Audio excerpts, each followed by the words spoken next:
Tweet at Today SOR. The phrase "a nation holds its breath" was made famous, of course, by George Hamilton during a famous shootout in Italian 90. And I think the phrase could equally have applied last Sunday night when perhaps the nation gasped, or at least held its breath or gasped for air in the finale of Love Hate. Nidge was shot in the back by his nemesis, or one of his nemesis, the pipe bomb maker Patrick, played by John Connors. John is a member of the travelling community, and since appearing on Love Hate, he has become a sort of unofficial spokesperson for travellers, as well as dealing with racist abuse online. We'll be talking to him presently about his acting life. But first, our reporter Brian O'Connell spent the afternoon yesterday with John and his family. Brian, tell us, where exactly did you meet John? Morning, Sean. I met John near the Clare Hall shopping centre, which is in North Dublin. It's adjacent to where his family have lived in a camp for about 13 years now.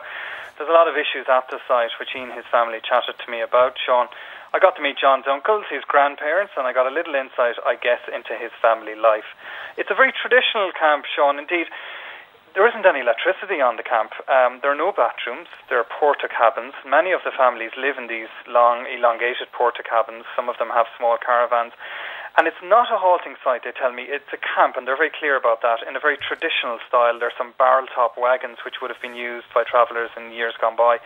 But first up in this clip anyway, here's John as I entered the camp. And I suppose people will know this camp, Sean, if people watch the series, because it's the one that's actually used in the filming in Love Hate. And as we enter here with John, you can hear people beeping their horns outside as they recognise John. Such is his newfound level of fame.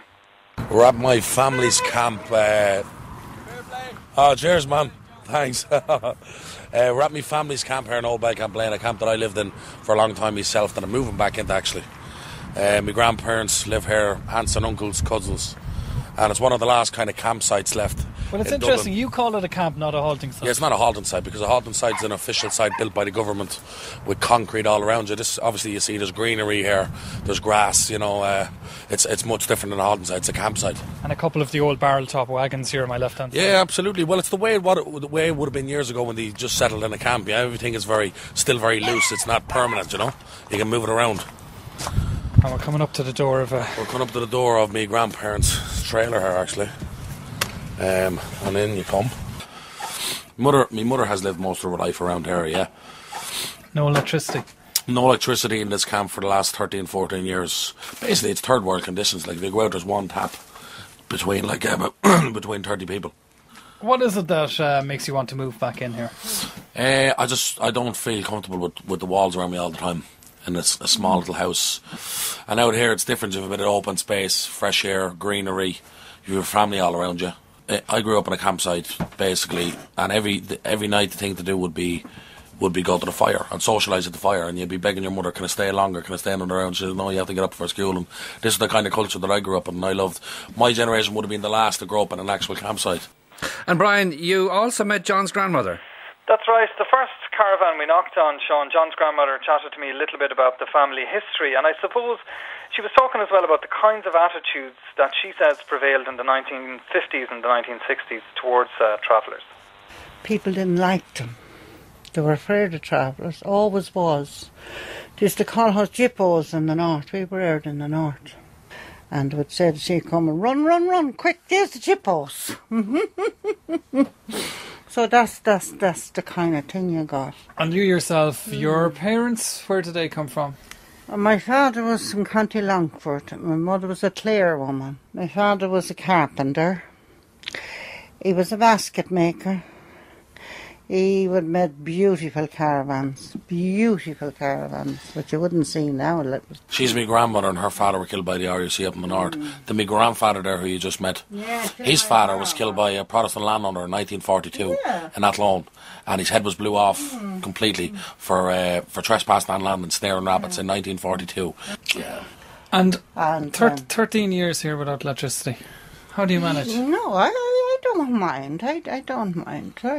She's old school, but everybody else here minds, you know. Conditions for some travellers have improved, but you think the attitude towards travellers and traveller culture has changed much, or is it still the same as it was in the 60s? Well, I don't know, maybe because I'm an older person, I get on with everybody, so I don't have any problems. Settled people are not gonna walk into the camp to my grandmother and start calling Knacker or Pikey. Oh, no. You know what I mean? But because I've more interaction with the settled community, kind of integrated more, I experience a good bit of it.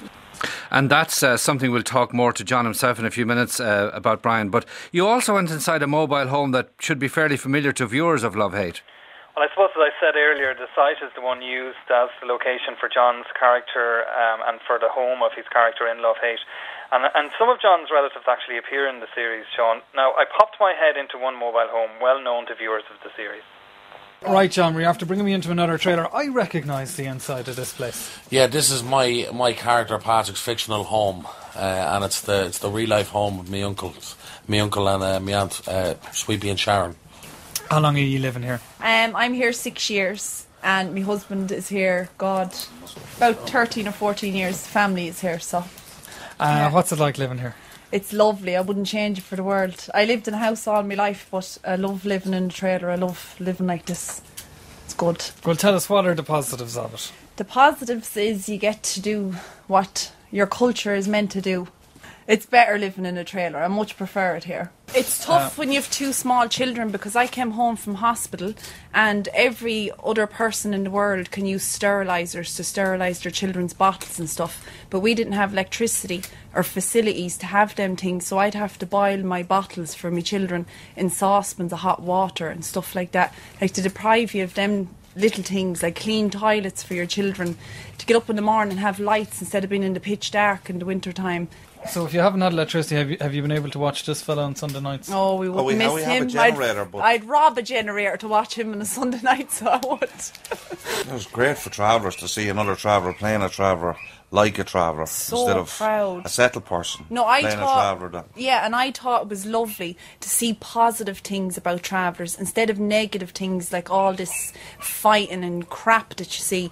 He was actually shown that he was well capable of doing this, and he just made us all very proud. And Sharon and Michael there, Brian, finally, before we chat to the man himself, you mentioned that despite the fact that there's no electricity or bathrooms, John is moving back onto the site soon. He is, and I'm sure he'll tell you why exactly, but he showed me around what is essentially a large cabin, Sean, that John hopes to move back into soon. So we've just come in the door of the cabin here, John. This is where you're going to be moving back into. Yeah, this is my little porta cabin, yeah. My little piece of heaven in my family's camp with no facilities. There's a little bit of doing up to do in the next week or two before we move in. So it's essentially 2 rooms. It's a sort of a long porta cabin, really. Yeah. It's two rooms. What's it been like for you the last few weeks?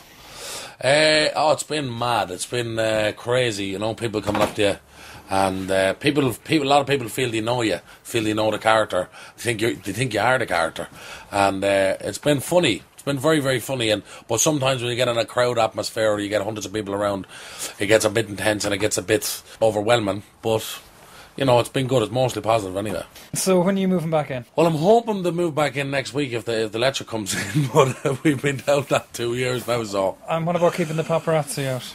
I don't think the paparazzi come anywhere near this camp. They came here while we were filming, and I sent a bunch of my little cousins out, and they just annihilated them with eggs. Is it just yourself moving back in, or have you family? Well, my brother and my mother's moved back in as well, so I'll have all the family around me. The 3 of you'll be back in here, Yeah. so you have a bit of DIY to do here. Yeah, little bits and bobs, you know. Wouldn't worry about it too much. And John now joins me live in studio. Thanks for that, Brian. You were out on the site yesterday. Good morning to you, and thank you for coming in, John. Thank you for having me. Congratulations on the Love Hate series. You made quite the impact. We'll come back and talk about that in a while. But first of all, tell me about life as a traveller, growing up as a traveller, and why you want to move back then to the camp. Well, I mean, I think it's now because I've been years out of the camp, about 6 years out of the camp, and I've had time to reflect on my childhood and my past, that I realise, you know, how important and how rich traveller culture is, you know, and my family are still living that sort of life, and I just thought, you know, I just want to move back in and maintain my identity, because, you know, we're living in a country, you know, that people are not so friendly against travellers in the state, you know, for the last 40 or 50 years have tried their best to eliminate traveller culture. And, you know, the best thing I can do to try to maintain it is move back in, you know, because I grew up around, as I said in the clip there, I grew up going up to a campfire every night and speaking around a campfire and listening to the adults and listening to the all great stories, and which is a huge part of traveller culture and also Irish culture, storytelling, shanachis, you know. But is it about the community primarily as opposed to the location? The fact that you have family, friends, grandparents all around you? Well, that's the usual thing. As a traveller, you grow up and you not only are growing up around your parents and all, you're growing up around extended family, cousins, grandparents, and literally like 50 family members within 100 yards all around you. And that's the way I grew up, and I love that. And that's the part I miss. Even though I only live across the way, I still miss that. You know, and I'm over in the camp every day anyway, so why not move back in? Well, because maybe you have a lot of conveniences of life. That's true. Like, you know, sort of warm, insulated home. Yeah, that's true. Just basic stuff like running water. You talked there, I think that's why we moved in the first place, I suppose. But the thing is, we're getting promised electricity for the past 3 years from a state institution that I can't name, obviously. And they received the funding a few years ago, 2.5 to 3 years ago, they received the funding. And we were told that time within a month that we would have the electricity. And since there's been no real movement. In the last couple of weeks, they've put down a few holes and stuff, and they never come back, and now they're kind of putting it on again. And I'm saying that I'm moving back into the camp. Well, I'm moving back in hoping when the electricity comes in.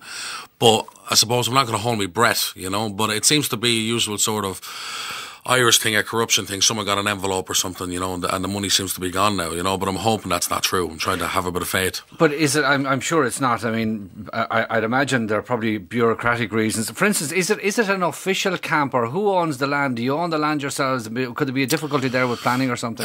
No, the council owns the land technically, but my family have been living there 13, 14 years, so now they can't be removed. It's squatters' rights now at this point, so they have to work with us and deal with us, you know. And how many people live there in all? Around 25 to 30. Right, so it's not a huge number of people. No, it's not a huge several hundred. How many vans and how many cabins are there? Probably about 8 or 10, I'd say. Yeah. And is it a fairly confined area, or could you expand further into the field?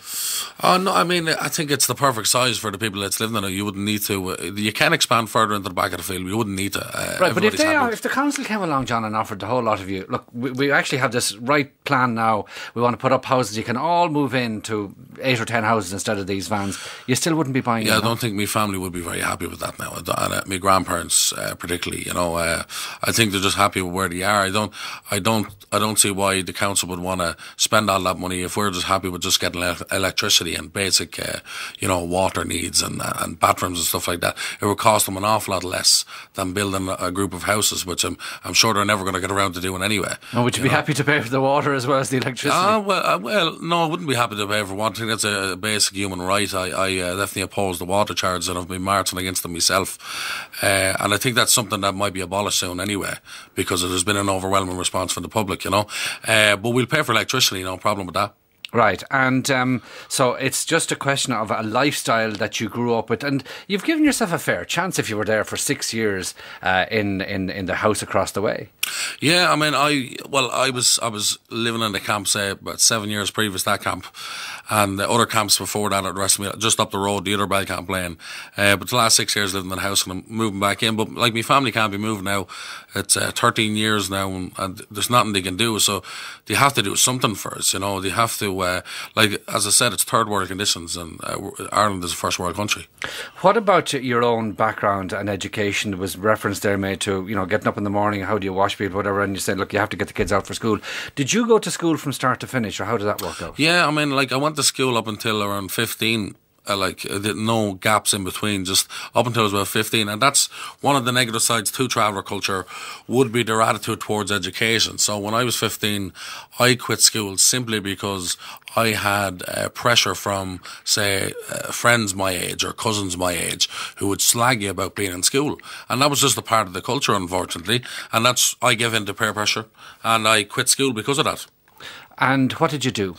This is the ironic thing, I quit school and went straight to FOSS, which was basically the same thing, really. There was no, you know, only it was a little bit easier. You know, went straight to Foss and started doing a metal work course, and also did the usual subjects, English and maths and whatever. And when then did you get involved in the acting? I was 19, and basically I boxed all my life and won many Irish titles and a few international titles, and I was a successful boxer and I loved it, but I lost passion for it. And I suppose I just didn't want to get hit in the face anymore.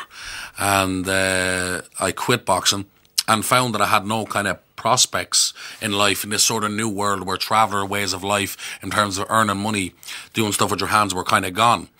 And I had no real prospects in life, and I always loved films. And my brother Joe said to me, he suggested, why don't you try acting? So I googled acting classes Dublin, and the Abbey School of Acting came up, and I rang them up and said, look, I'm interested in acting. And they booked me into a course, and I went, did my first night in the Abbey, and that was it. I kind of caught the bug, and I said I'm going to pursue this seriously. And at the time, you know, I would have been worried about what other travellers thought of me getting into acting and all that, but I just kind of lost all that and just said, you know what, I'm not worried about anybody anymore than myself. Did they see you as kind of having wimped out almost?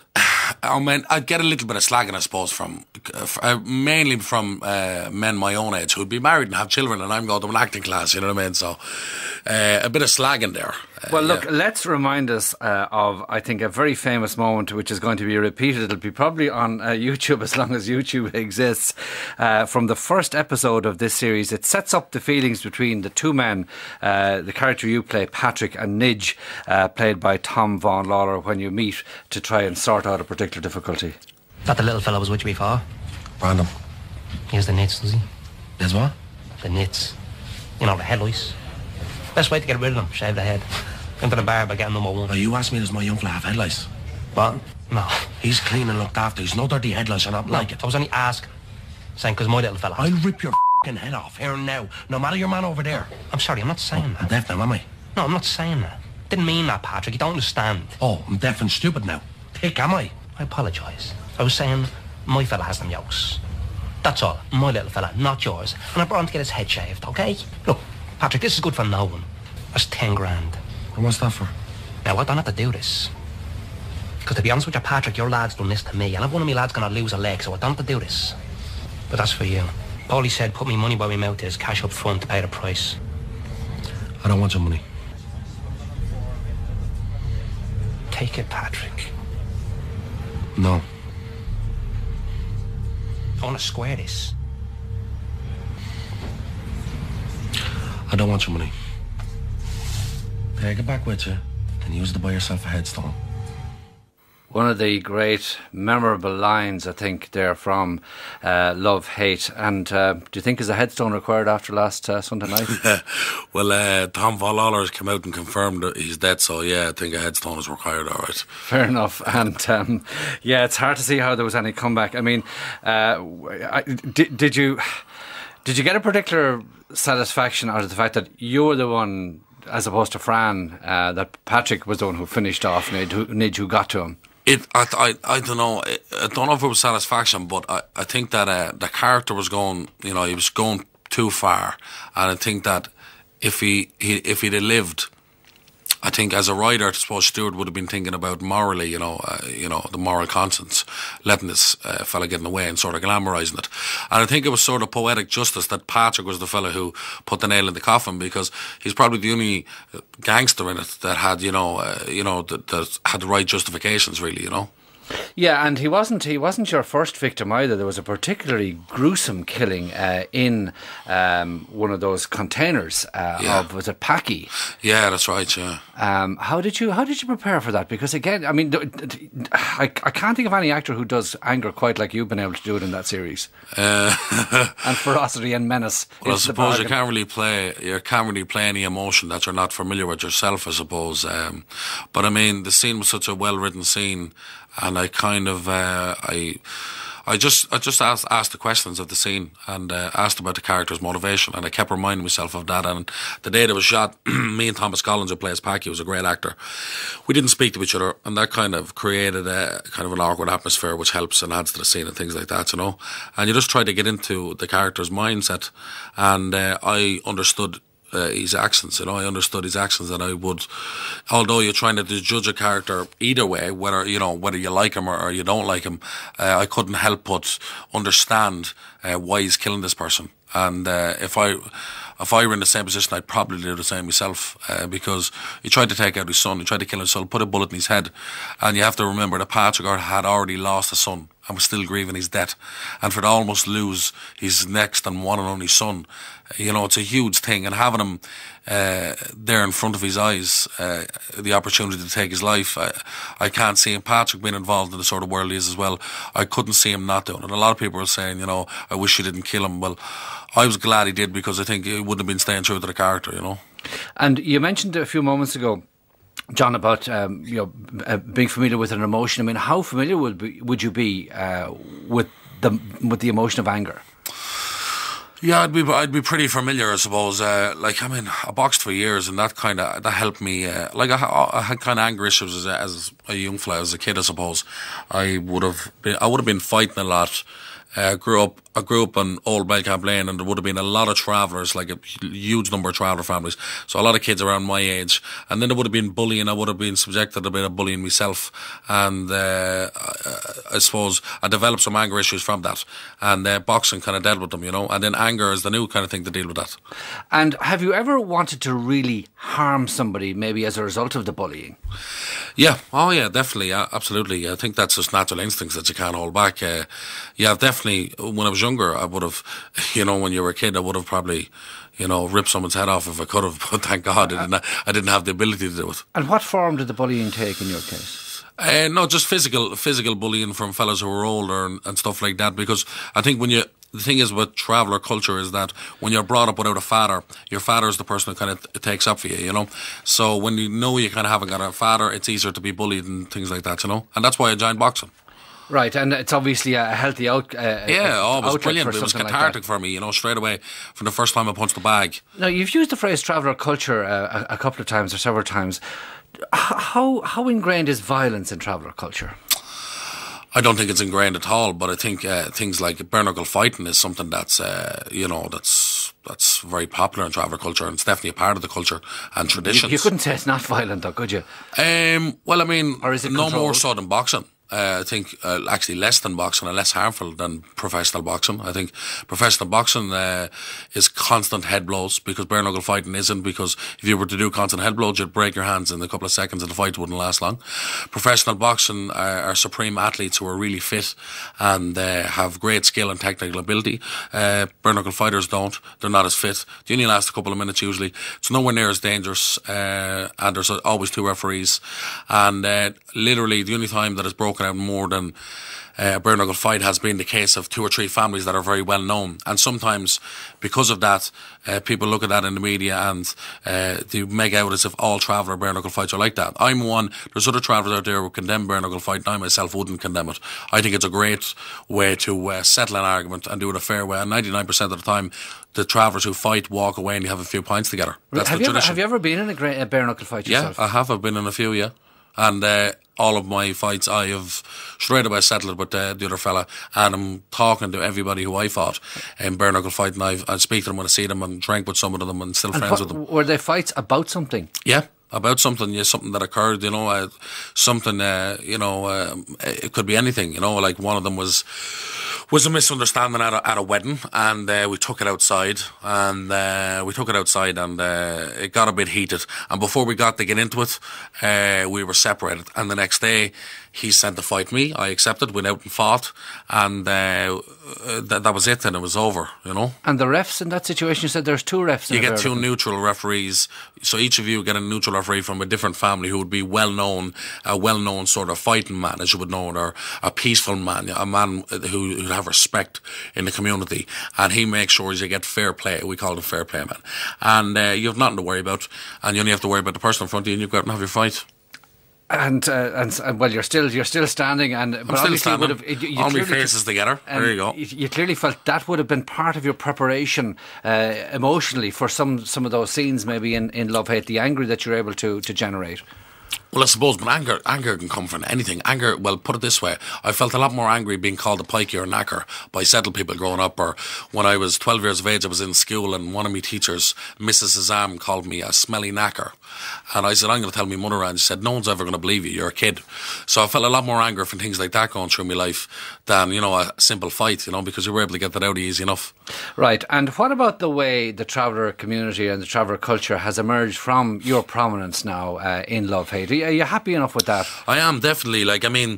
You can look at the way travellers are being portrayed and you can talk about the criminal side of things in Love Hate, but I'm not focusing on that. I'm focusing on the way that Love Hate handled the whole cultural side, the way we behave, or the way we speak, again, at the campsite, also the music. So in episode 4, the opening of episode 4, we used a song that was in our language by a great traveller singer-songwriter called Jack Delaney, and that summoned up the whole traveller culture, and I'm just delighted the way everything was done in a very real, authentic way that any traveller would approve of. And I presume then other travellers who might want to follow in your footsteps into acting, they wouldn't get the kind of slagging that you got. I don't hope not. I really. Of course, you're not the first. No, I'm not. Michael Collins was the first. He got it a lot worse than me. So I think the kids after me won't get it as bad. I know that there's a new generation of young fellas now who kind of want to get into acting, and it kind of all spurred from a film I done called King of the Travellers. You see, I would have been the last generation of travellers who were born in the campsite. So the kids like that are 8 or 9 or whatever, they were kind of fascinated with this film because they see this campfire and the site and whatever, and they never really experienced this. And I think a lot of them love the film because of that, and a lot of them now want to be actors. And now over Love Hate, it's gone even worse. Every traveller I meet now wants to be an actor, even fellas my age. And one of the things that you were called, again, a term of abuse, was you were told you were gay. Oh yeah, well that was a thing that was blew out of proportion. I had a day of talks with journalists at RT, and I got a bit bored and I was telling a joke about a couple of cousins of mine were slagging me, saying, "Are you gay or something?" And they did, it was a slag. But what they ended up printing was my family thought I was gay and made it a serious thing, was as if my family never supported me. And I have to say, my family, my mother and my grandparents, my brothers, aunts and uncles, they all supported me hugely from day one. There was a quote, I think it might have been in the Star, saying that when I announced that I was going to be an actor, they were calling me gay. But in my community, if you can't break big boulders with your bare hands, yeah, well, that was referring to me cousins who would be very manly and machoistic, And how are you for work now? Obviously, Love Hate's over. At least this series is. Yeah, well, I'm doing a few things coming up. So I'm doing a film in February, and then I'm doing another film next summer, and I'm directing a film that I wrote right now called Bless You, Father, For You Have Sinned, which is about the generational impact of clerical abuse. I have a few things lined up, so things are going good for me. There's a TV series as well I don't think you've mentioned, to do with a famous politician who didn't live too far away from you there. You're in Charlie, are you? Unfortunately, I can't even talk about that at all in any way. Okay, I'll only ask you one question about this, right? Are you a politician? No, maybe we just leave it. Okay, yeah, you're under strict instructions. Yeah. Don't want to be decapitated, Fair enough. Did you enjoy that? Did you enjoy making that series, the hockey one? The Charlie one. What one? Can't say. Oh, sorry, it's like that. Love Hate was great, yeah. Love Hate was Do you brilliant. think Love Hate will be back? Minus Nidge, obviously. I honestly don't know. I actually don't think the writer knows himself yet. I'm not sure. I don't know. I know that if it ends, I think it has ended on a brilliant season and a brilliant run, and a lot of people are saying that it's the best season yet. So if it ends on a bang, and I think that's a great thing, Very good. Well, look, congratulations on your work so far, and your career so far, John Connors, who of course played the pipe bomb maker Patrick in the series, and who delivered the fatal bullet or bullets to Nidge. Thank you for coming in.